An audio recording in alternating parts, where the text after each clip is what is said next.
Hey, good morning, everyone. My name's Chelsea Shelley, and I'm the Head of Membership Engagement at ACCA. And I'm really pleased to welcome you to the third session of our Ignite series on careers and talent for a better world.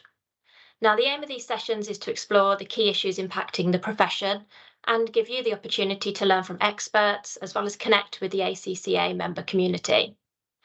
Before we get into today's session, I just want to draw your attention to some housekeeping currently on screen. We've got a large audience today, so your microphones have been muted for this part of the webinar. But please, we'd like to encourage you to interact by making use of the chat function. You can comment on the discussion and you can connect with each other. You might want to share your LinkedIn details. There will be time for questions today, so if you've got anything you'd like to put to the panel, please submit that via the Q&A function, which you should just see at the top of your Teams chat screen. So, on to today's session. Following ACCA's recent Global Talent Trends 2023 report, our panel will be examining the opportunities and challenges organisations and employees are facing, particularly in a hybrid working world. Chairing today is Jamie Lyon, Global Head of Skills, Sectors and Technology at ACCA. So, Jamie, over to you. Super. Thanks so much, Chelsea. And as always, it's great to be here with everyone today. So let's just get straight into this. Actually, I hope it's going to be a really interesting discussion. As Chelsea says, guys, please do submit questions as we go through this. We'd like to hear from you. We'd like your engagement around some of the things that we're going to be talking about today. So do use the chat function. So let's get straight into. I have got a very good stellar cast list for you today. Delighted to welcome my three guest speakers. So I'm going to just take the liberty of introducing each of them to you. So firstly, we have Tina Havenhand. Tina's an ACCA member and director of MGRW Accountants. I know, Tina, you're very passionate about neurodiversity in particular in the profession, and I know you do a lot around making sure your firm recruits the best sort of talents and people from diverse backgrounds and so on. So it's really great to see that, and it's great to have you here today. So welcome to the session, Tina. Thank you, Jamie. Great to be here. Super, thanks. We also have Sarah Roko. Sarah's also an ACCA member. She's the FD at the Hut Group, which is a global e-commerce tech company. And I know, Sarah, you currently lead the finance team, a bit large commercial finance team at THG at the moment. I know your thing is around coaching, isn't it, as well? Employee engagement stuff, and I'm sure we'll get into some of that today. So a huge welcome to you as well, Sarah. It's nice to see you. Thank you. Good to be involved. Great, thanks, Sarah. And last but by no means least, we have Obaid Khwaja. Obaid is a partner at EY, a financial services business. I know, Obaid, you specialise in wealth and asset management, based in Edinburgh. I also know that you are the leader for the diversity, equity and inclusion work at UK financial services market at EY as well. So that's a big passion of yours too. So I'm sure you'll bring some perspectives around that as well today. So warm welcome to you as well. Thank you. Honoured to be here. Super. Right. Okay. So I think I'll start just by teeing this one up for all of our attendees today. And what I'm going to do, I'm just going to try and share some slides. So just bear with me 1 second while we try and make the technology magic work. Hopefully you'll be able to see some slides that are coming through as I speak here. Do let me know if you can't see any slides now. But what I wanted to do was just talk a little bit. Chelsea mentioned our Global Talent Trends work, which came out in February this year, and I wanted to just tee the conversation up today, but just by talking a little bit about that study that we led. Now, this is a longitudinal study which we want to run every single year, and essentially what we want to do with this is track workplace sentiment in the profession. So what do our members and what do our future members think about what's happening in work at the moment. We all know that work is changing fast, where we work, how we work, when we work. We think about hybrid work, tech change. We think about things like organization, workplace design, and so on. So there's just a lot going on in the workspace at the moment, and I'm sure we all see that. So it seemed, from ACCA's point of view, it seemed an appropriate time to do this, and I've been personally wanting to do something like this for some time. So we set up this global study. We ran a big survey, and you can see in this slide here just the massive response we had to that. We had nearly 8,500 responses from across the world, 148 countries, 678 responses across the UK, which is, you know, a really big number to work with, and started to give us some really good insights into what's happening at work at the moment. Just on the demographics of this survey, you can see on the right hand side here, weighted towards younger people, pretty evenly split gender wise, and really good sexual coverage as well. And this data really underpins, I guess, some of the conversation that we're going to have today. Now, I'm not going to spend too long on this, and this is just a bit of a tee up for you all, but these are the sort of headlines that came out of that study. And I'll probably draw your attention to the second headline here, which is around hybrid work, because that's what we're going to talk about today. But you can see just the other headlines here around things like the cost of living crisis, mental health, the impact of technologies, and we'll talk about some of those, because all of those things are sort of linked into, to some extent, this issue around hybrid work. And what we found was that hybrid work was very much, as the headline says, their work in progress. And what we mean by that, and it was probably the biggest surprise for this survey, what we found was that actually most people across the world were telling us that they were working full-time in the office, which was a really big surprise for us. Now, when we split that, when we looked at the UK specific results, those 678 people, most people said they were working under some sort of hybrid arrangements. But so we had very different response globally to what we had in the UK. And then if you look at the right hand side chart, you can see globally how those working practices differed by age group. So younger people much more likely to be working in the office full time versus older people, which is maybe something we might come back to. So there was all sorts of stuff that came out of the study around hybrid work. And I guess what I've tried to do on this slide is just summarize some of the thinking that's been running through my head around where are we with hybrid work at the moment, and what are its different impacts in terms of things like productivity. How is it changing collaboration in the workspace, particularly when people are working from home? How is it changing the relationship between managers and their employees when people are working from home part of the time? What about things like skills? So when people are working remotely, so they're not in the office all of the time, does that have an impact on the sort of skills that they cultivate? Do we overcompensate in some areas, undercompensate in others?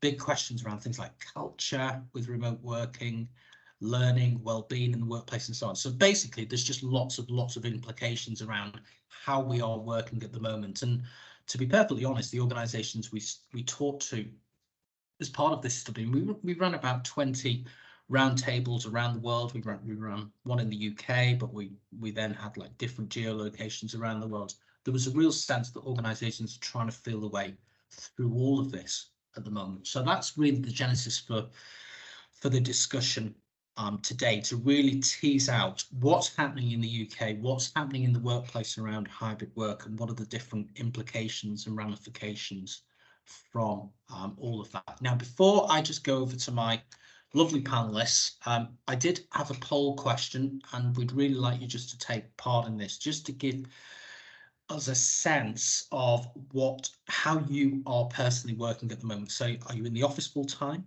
Are you working fully remotely, or are you actually undertaking some sort of hybrid work? Now, I don't know, Sophie, whether you can work the magic on here and how I can show everyone the results of this, but can we just run that poll, please? Yep, so everyone should see on the screen now, hopefully. Right, now I'm sharing my screen at the moment. Do I need to stop sharing? You should see in the chat, Jamie, the responses. Oh, right, okay. Let's just. Can you have a see? look. Let's have a look here. Okay. So, Yeah. Okay, I'm just gonna let's have a look. so yeah, over 65%, around 60% hybrid working, 25% remote. Right, okay, which is hugely consistent with the results that we had from our talent trends survey in terms of the UK. The UK results, and most people said that they were hybrid working in the UK, but very different to our global results. Okay, so that's interesting to see and sort of confirm my suspicions or thoughts about how people were working at the moment. Interesting to say, 15%. So I guess just under a sixth of people saying they're actually in the office full time, which is quite interesting. So, but thank you for sharing your thoughts on that, everyone. And let's just get into some of the discussion now around hybrid work and how all of that is playing out. I'm going to start with a pretty generic question. I don't mind, guys. Tina, Sarah, Obaid, I don't mind who goes first on this one, but just a general question around working patterns and what you're seeing in terms of expectations of your employees at the moment, whether it's they expect hybrid or they really want remote, or what are your overall experiences in terms of how your employees are working at the moment? And I'll go to Sarah. Can I go to you on that one first of all? Yeah, no problem. So in terms of what we're doing at the moment, within the organisation I work in, so THG, we offer 2 days at home and 3 days in the office, so it is a hybrid structure. We're doing a lot more in terms of flexible approach to working as well. So we offer condensed hours. So as long as the hours remain consistent through the week, you can condense those into 4 days usually if you want to. We do stuff like term time working for working parents with young families. So that would be a mix of paid annual leave and unpaid time off if that suits, obviously at manager's discretion there as well with that. And we do other things such as flexible working hours within the week. So within set time frames, you can come into the office later and leave later, or come in earlier and leave earlier as well. So I think we're pretty consistent with what a lot of businesses are doing at the moment in that respect. In terms of expectation, we are definitely seeing with new employees that there is an expectation to want a flexible working arrangement and hybrid working.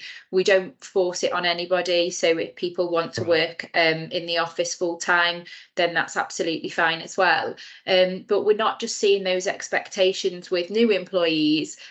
Personally, for myself, I moved role just after the pandemic, and what we saw in the last organisation I was in was that even with employees that were used to working full-time in an office, so had worked full-time in an office, the whole time before the pandemic, post-pandemic, now the world's completely changed, there was an expectation that they shouldn't be coming back to the office full-time. And we did see some movement in terms of staff and employees because they wanted to move to an organisation where it was more the norm and it was generally accepted that you could work at home more, or there was a hybrid approach of flexible working.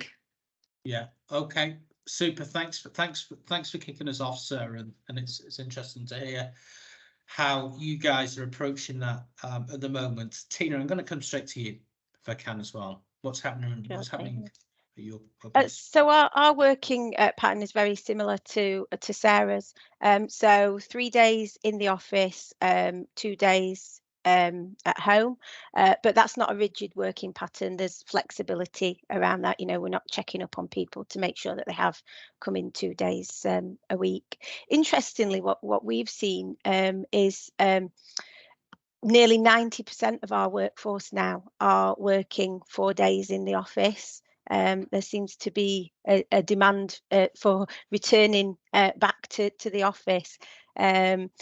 We've had some conversations with staff about that, and it's more to do with well-being and change of scenery, mixing with different groups of people. So it'll certainly be interesting to have further discussion with our staff members about that. We also, sorry, Jamie. Sorry, I was going to say that is really interesting. I think we'll come on to the link between how people work and well-being. We'll probably get into another discussion around all of that. Some of you, just a quick point actually, Tin, before you carry on there. Some of you on the call may have seen a study that Microsoft published last September 2022, and they had about 20,000 employees at Microsoft, where they asked lots of questions around the relationship between how people felt working from home and productivity. And the employees said, actually, I feel like having the flexibility, being able to work at home gives me more productivity. I feel more productive.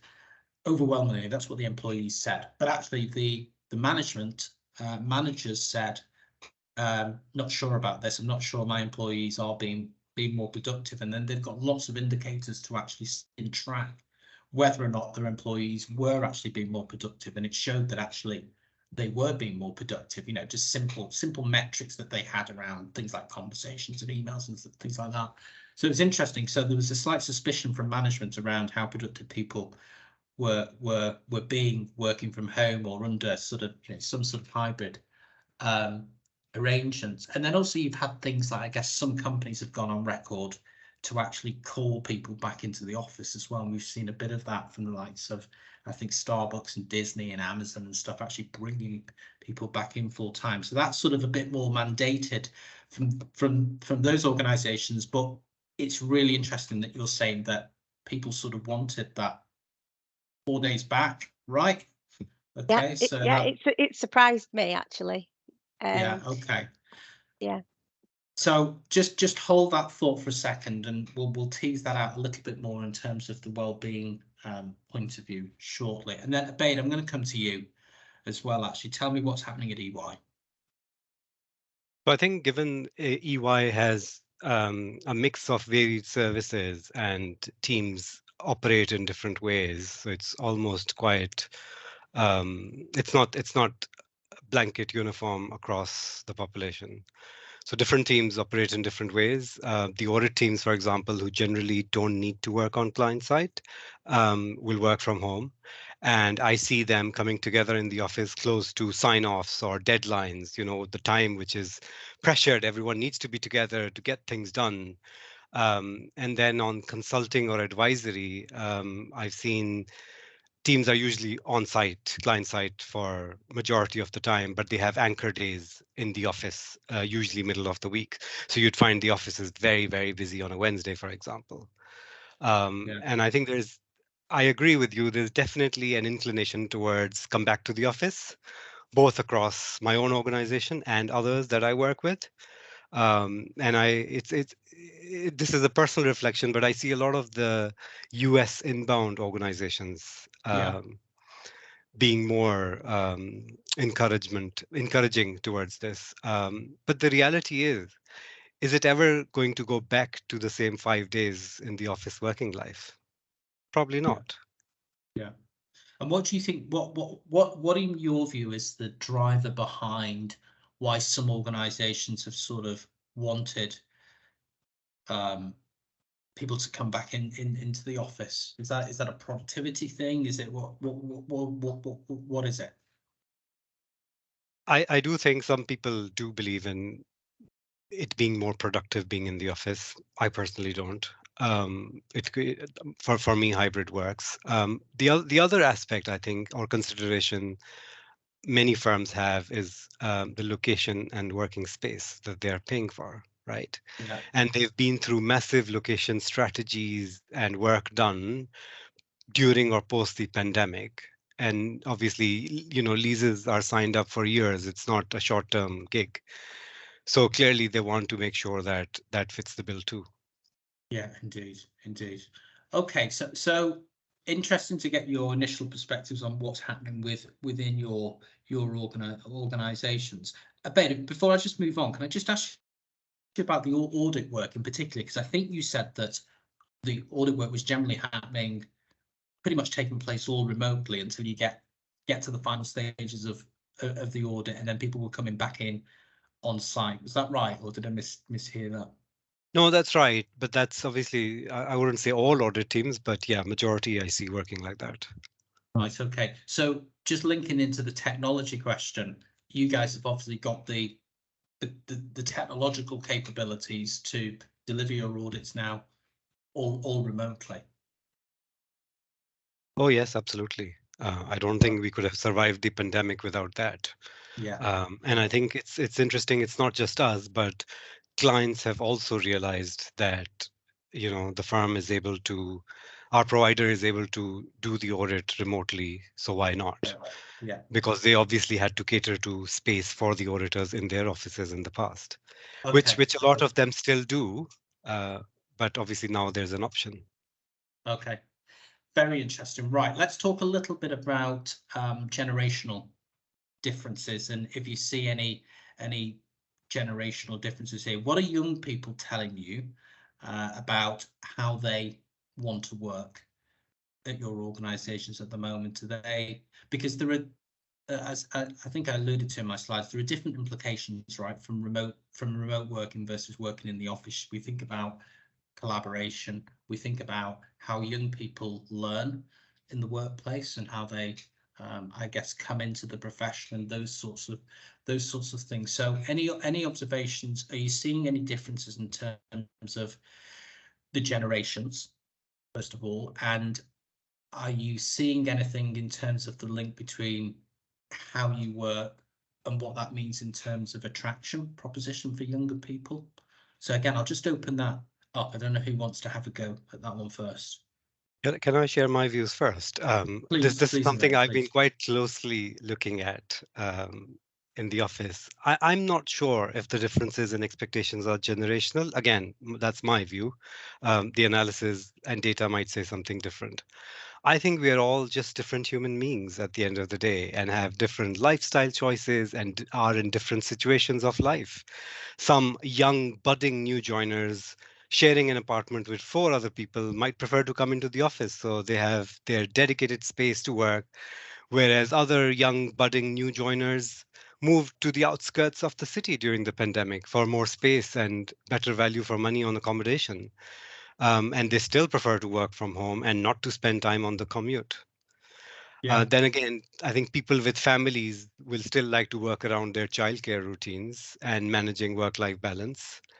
And I think from an employer's perspective, the proposition that we provide on employee experience should remain the same.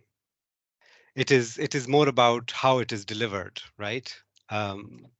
So team leaders, I think, need to make a call on how they strike the right and most productive balance between days physically in the office versus working remotely. Yeah.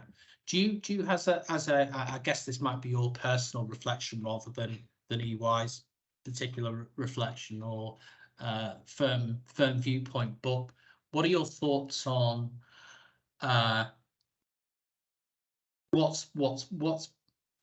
are your thoughts on what's best for the younger people joining EY at the moment? Do you have any particular thoughts on? I know you just said it, everyone has individual preferences, right? So we have to accommodate that. But from a firm point of view, is there sort of an optimal balance here? Do you have any concerns around young people not perhaps sort of if they're wanting to work more from home?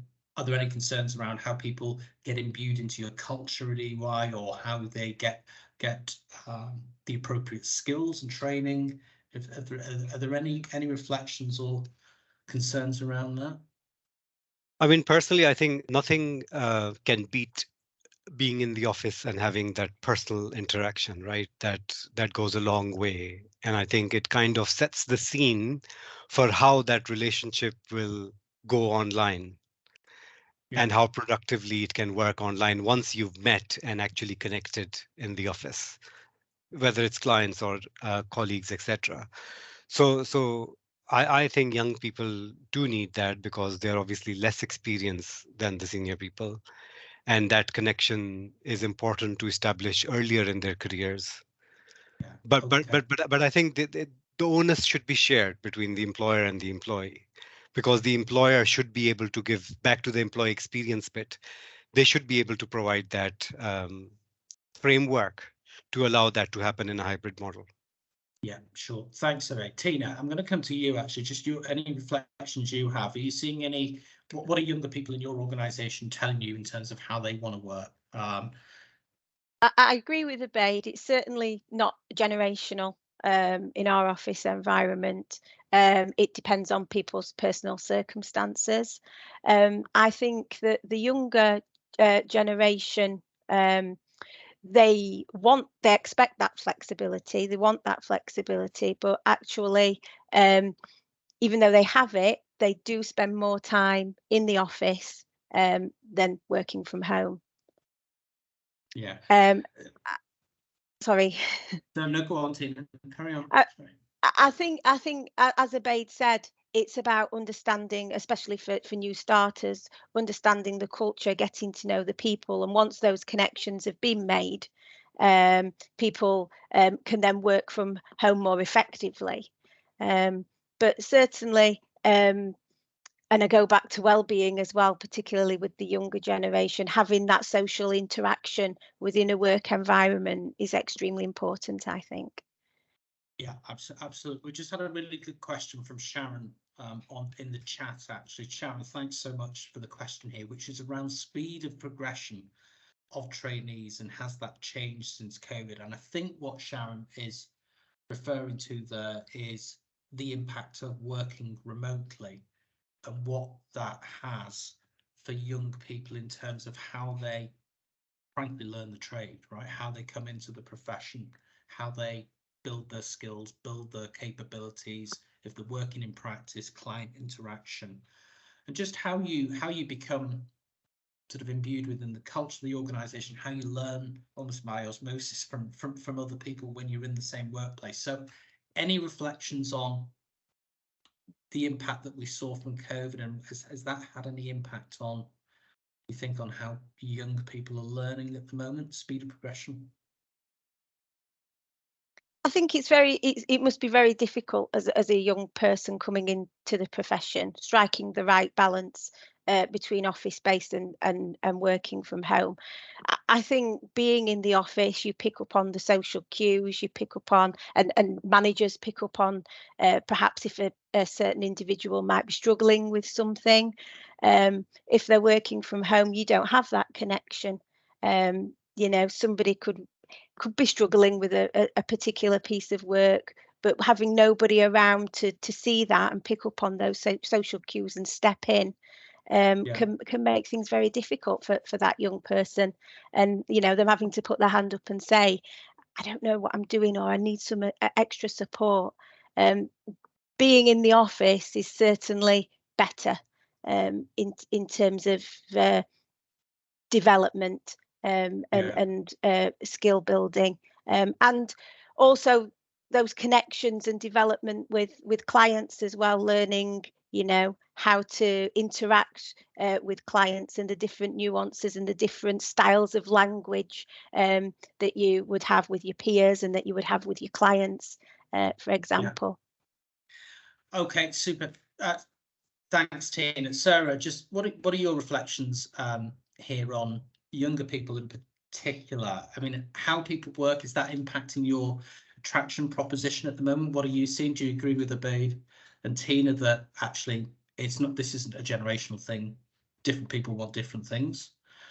Yeah, in the main, absolutely. I think it's not so much, or we've not seen so much a generational shift, but it is just about catering to individuals and how they favour working.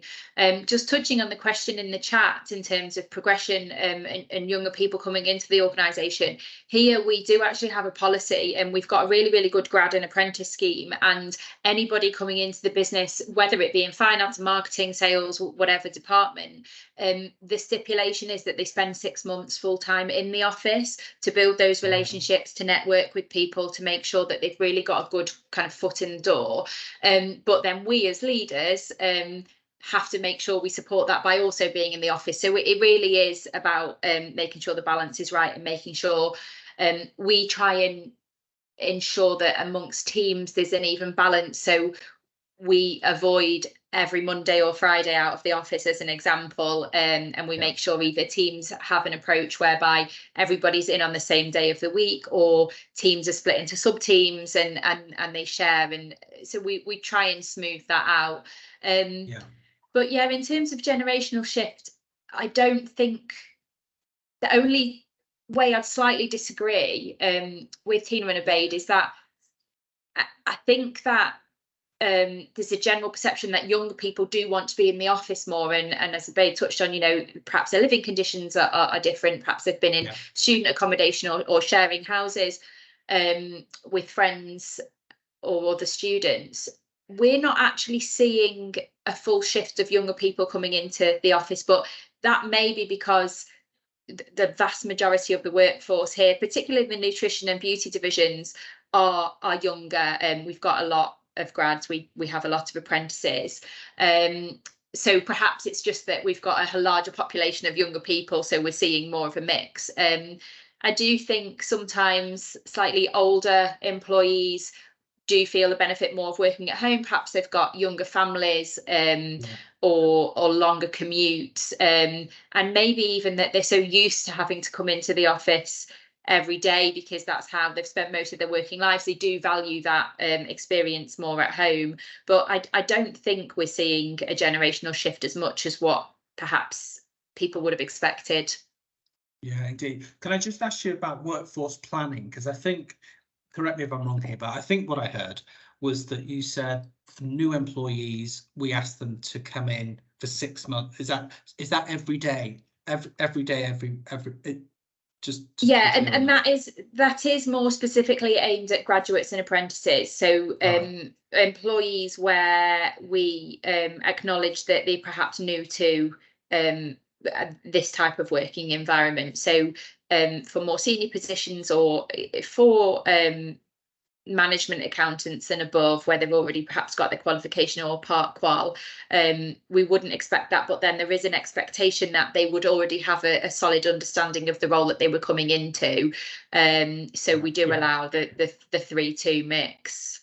Right, okay, so for younger people, that 6 month thing is really around the fact that you want to purposefully make sure they're getting to understand the business, getting them to understand the culture, getting collaboration opportunities, right? So it's a purpose-driven thing.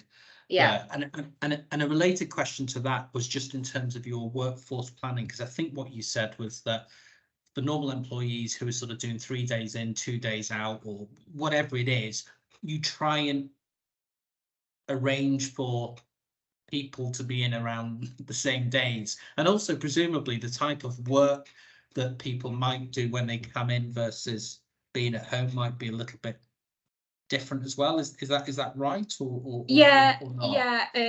Absolutely, and we do try and smooth it and make sure there's a balance. It is nicer, I think, for people, and not just in finance. Again, we have an open desk policy that the floor I'm on at the moment is vast, and it's covered with people from all different departments. If you're coming into the office and it's really quiet and there's nobody about, you don't feel the buzz as much. Equally, there can be days in this environment where it's very loud, there's a lot going on, we have lots of brand collaborations, we have people coming into the office, the music can be loud, there's quizzes going on, and we're all kind of on the same floor.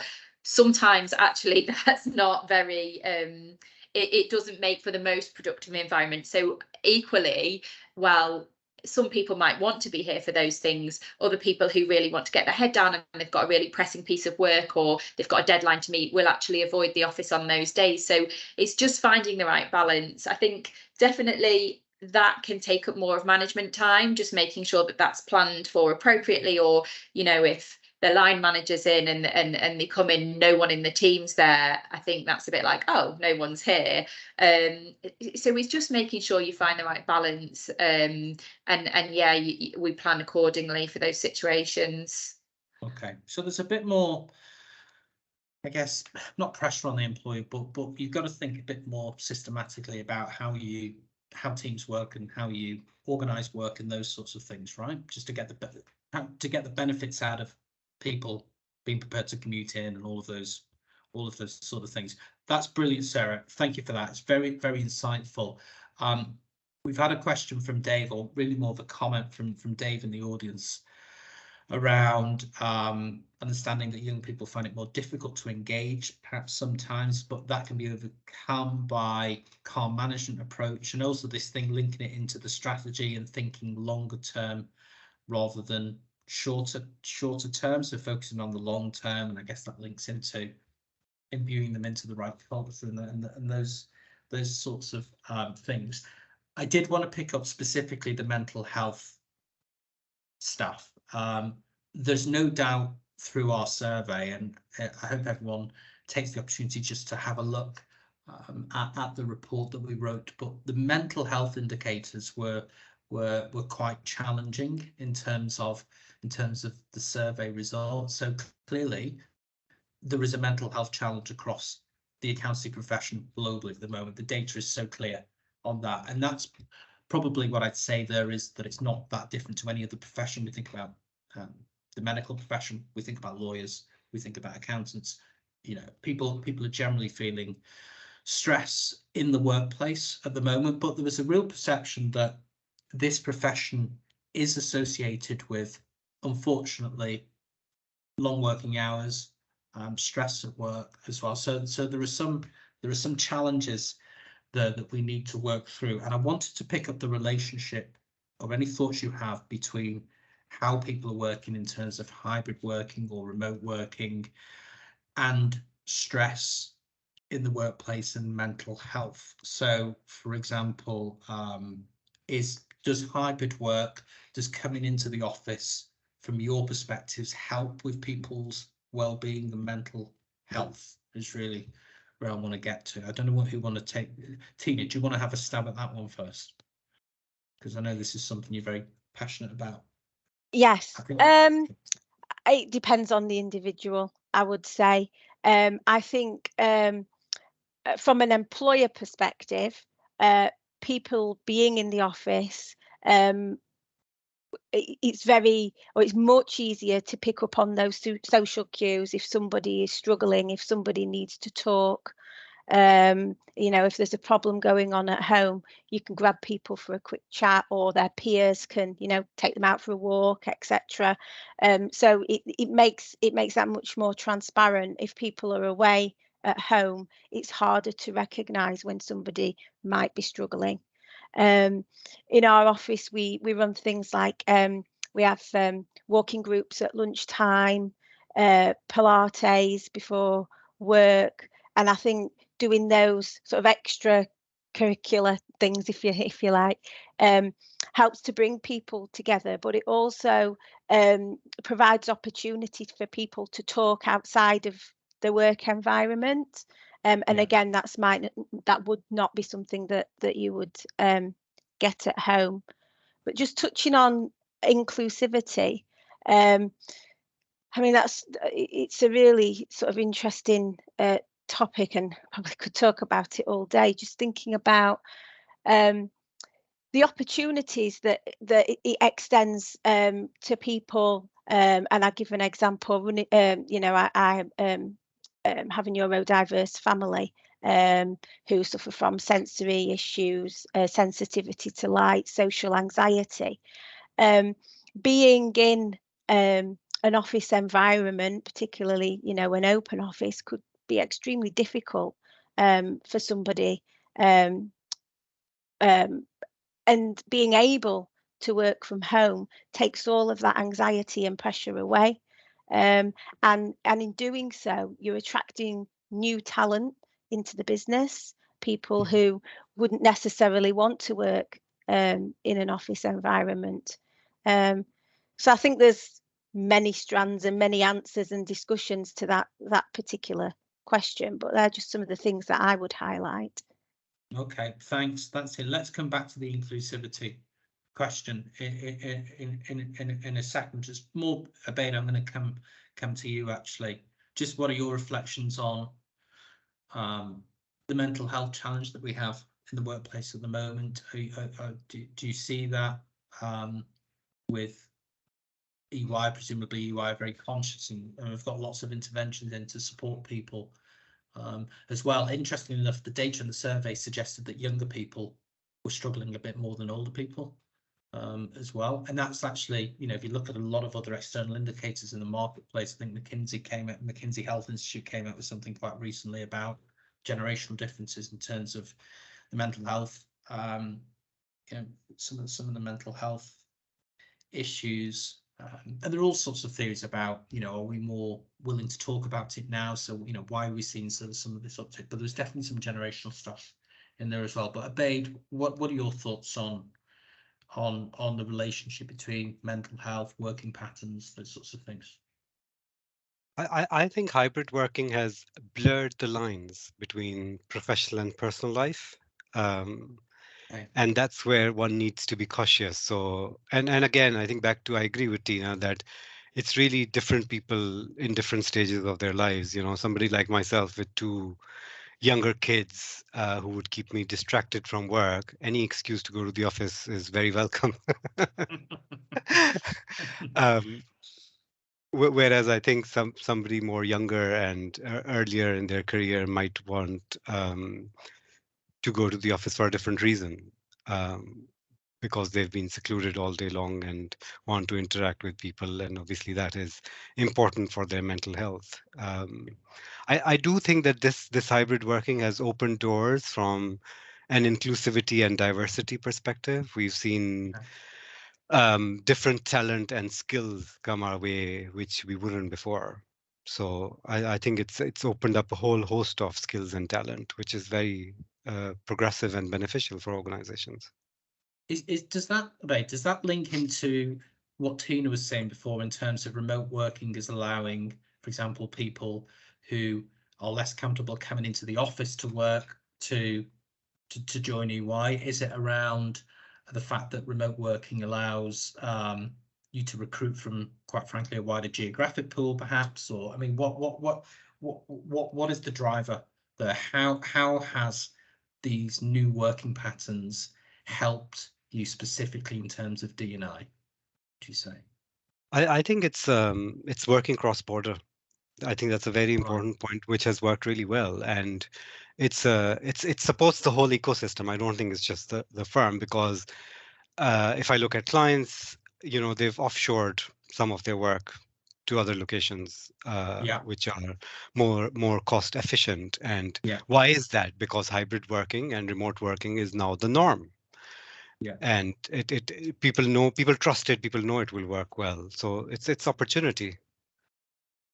Yeah. Okay. Super. Thank you, Abaid. Sarah, I'm going to come to you on this one as well. Just to share your experiences on working patterns, mental health challenges, just what your what your firm is doing as well, or your organization. I think it's quite similar to Tina, actually. I would say that it very much depends on the individual. Here we have similar things for people to be involved in, such as yoga classes, Pilates again.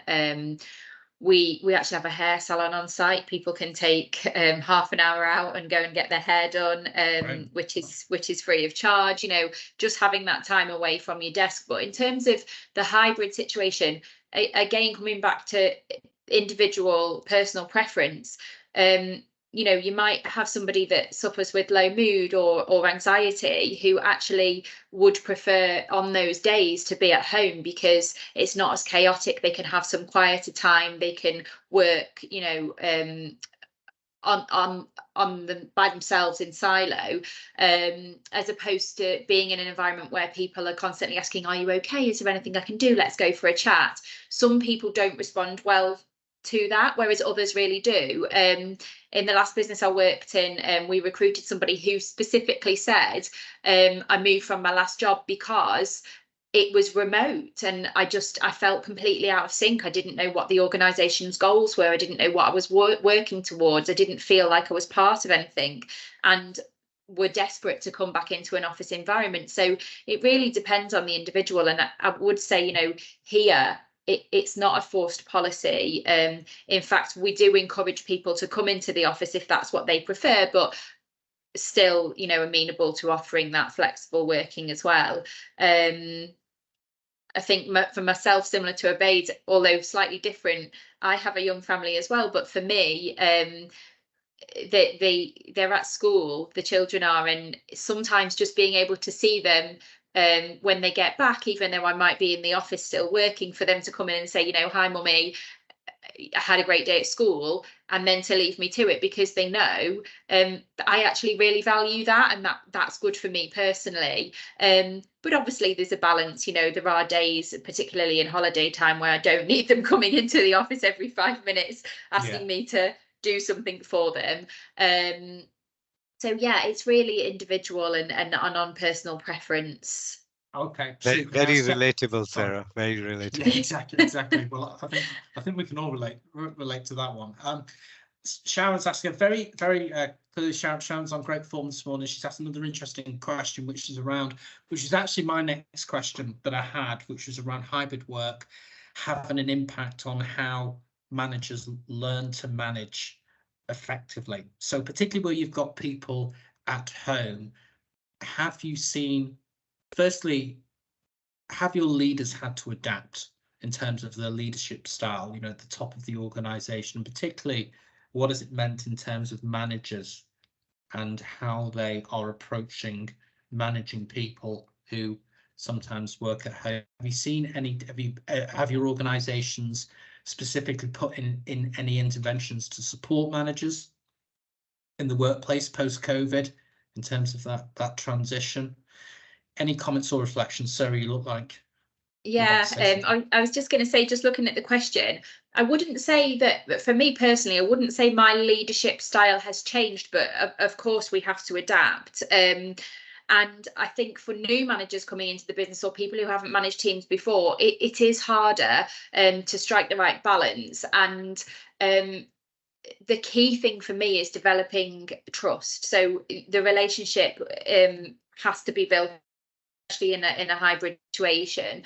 You don't want somebody to be pestering at home, you know, when someone's working at home all the time, checking in where they are, you know, what's their team status, are they away? You have to accept that there are times when people will be away from the desk, just like if you're in an office environment and you went for a meeting, or you went to get a coffee, or you went for a walk at lunchtime. That's perfectly acceptable in the office, but I think sometimes people think when they're at home, there's this need to be online and be present and be seen all of the time. And I think developing that relationship built on trust with your staff is so important, because then you don't feel like you need to be doing that all the time. So I think that's the most important thing that I would like, you know, that we like to instill in new managers, to trust their staff and to have those really good and open and honest relationships. And I think communication, you know, is key as well. There are so many means of communicating now, not just when people are in the office, but, you know, we do have Teams, we've got conference calling facilities, video calling. We encourage people to add a bit of humour into day-to-day conversation. You know, we'll still conduct meetings when people are at home or people are in the office. You know, just because you're not there, it doesn't mean you can't dial in. So just open, honest communication at all times. Yeah. Is there any difference? This is a hard question, right?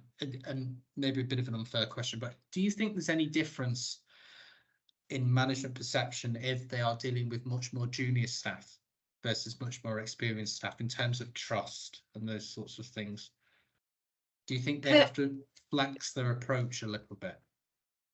Personally, no, not really. I would say again, it's about trust. Obviously, you know, a new person coming into the organisation who might be very junior, you don't know them, but for us, you know, with them being in the office more anyway, we would develop and build on that with them.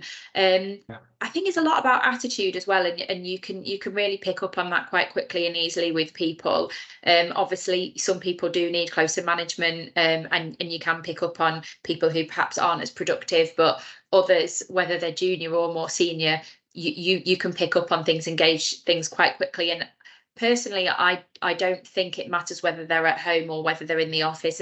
As an experienced manager, you can gauge that. For more juniors, yeah, that might be a little bit more difficult, but then that's where we come in as leaders to help coach and develop that skill within people.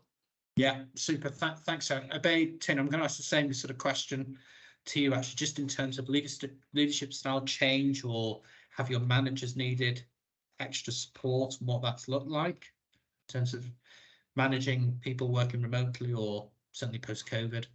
Have things changed? Yeah, I mean, sorry, Tina. Well, mine's a quick one, actually, because I 100% agree with what Sarah had to say. I don't really think I can add any more. Okay, all right, that's simple enough, Obaid.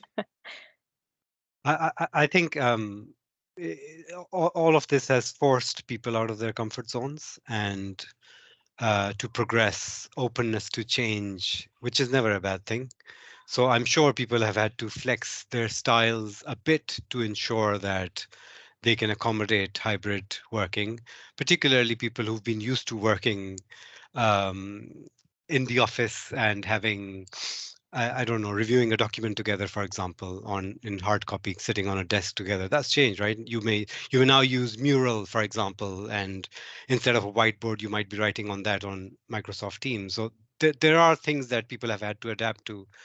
Yeah. But I think the biggest, if we want to bring out that change, the best way to do it is by role modeling it ourselves as leaders. Yeah, yeah.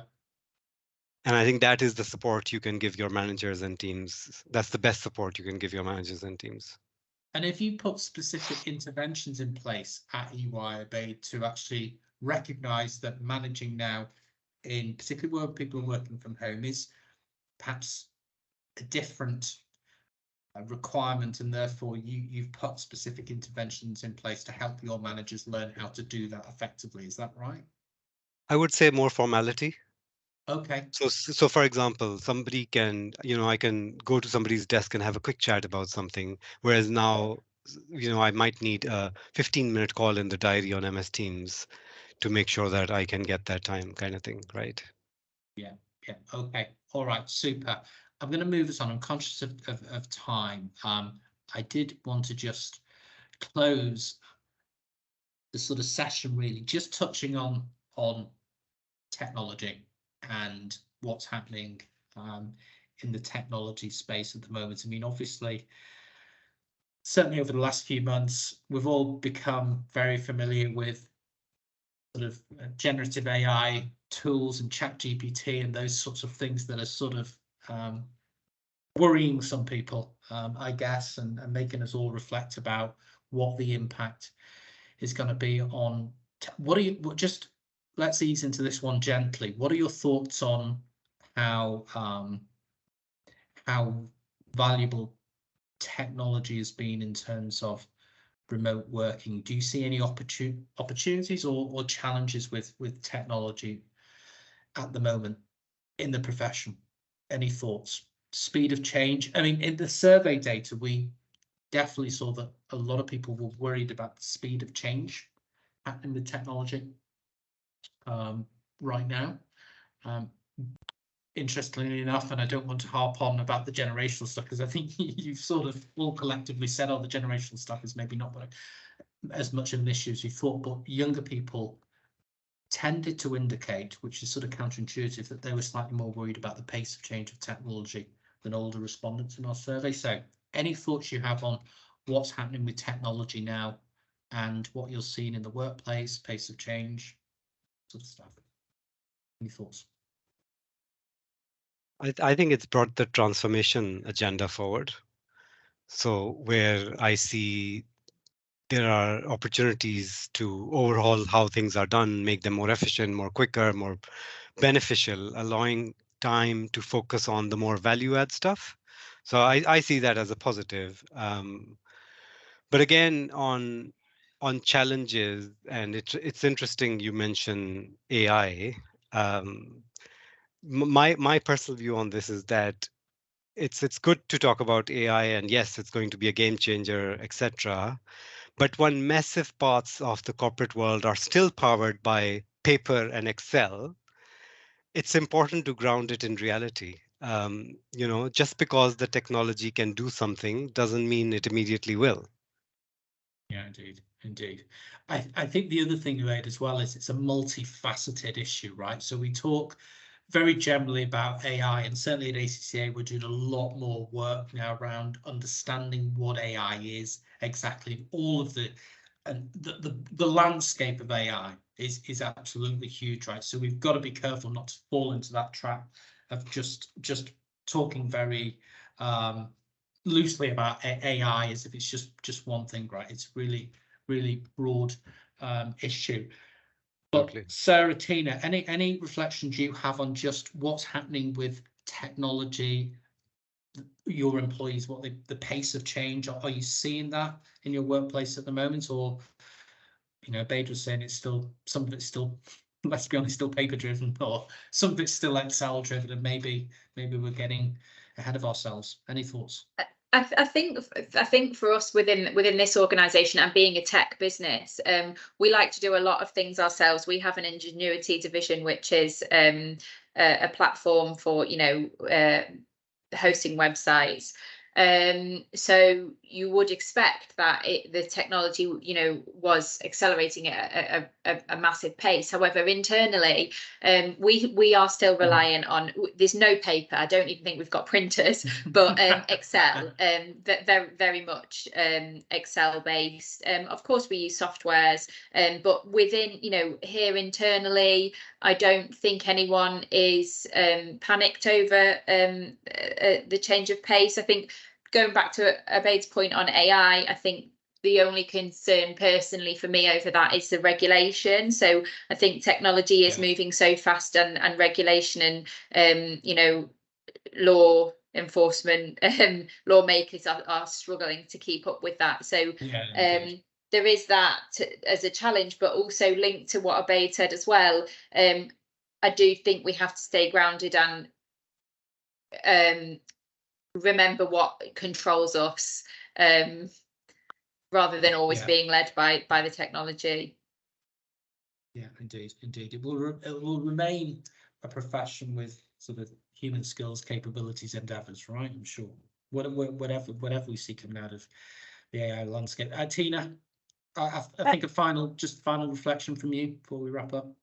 For me, it's about training. It's about ensuring that your staff keep up with those technology advancements, you know, making sure that you're investing and your staff are able to keep up with those technological advancements.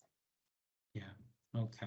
All right, guys. Abade, Sarah, Tina, thanks so much. We have run out of time. Thank you so much for the conversation. We've talked about all sorts of things, working patterns, expectations. We talked about mental health link. We've talked about how managers need to learn in the workplace in terms of managing post-COVID and managing the transition. We've just touched on technology. We've pretty much dismissed the view that there are really any generational differences going on here as well. Thank you so much for your time and the conversation. I really enjoyed that. I hope that it was insightful to the audience. Thank you for the questions from our audience as well. Really enjoyed the session with you guys today, and I hope everyone on the call enjoyed it